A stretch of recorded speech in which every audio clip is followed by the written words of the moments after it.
kimniki Qur'on va mening zikrim mendan so'rashdan band qilsa, ya'ni mendan so'rashga oshinmay qolsa, Qur'on bilan meni zikrim bilan band bo'lib, kim Qur'on bilan shug'ullansa demayapti. Men ishtag'ala bil Qur'on emas, Qur'on bilan shug'ullansa emas.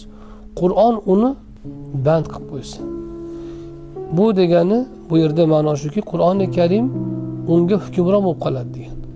Qur'onni muhabbati, Qur'oni Karimni muhabbati va unga bo'lgan bog'liqlik bandadagi uni band qilib qo'yadi. Nima bilan band qiladi? Qur'on o'zi bilan band qilib qo'yadi. Turli suratda, turli ko'rinishlarda, yuqorida aytganimiz yodlash bilanmi, takrorlash bilanmi, dars olish bilanmi, Qur'ondan dars berish bilanmi, qaysi biri bo'lsa bo'lsin. Mendan bir narsani yoki o'zini hojatlarini so'rashga oshinmay qolsa, mutlaqo so'ramaydi degani emas. So'raydi.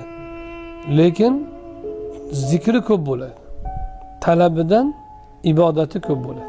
Unga dedi Alloh subhanahu va taolo, so'rovchilarga berganimni afzalini beraman. Unga kerak bo'lgan narsalarning afzalini beraman emas.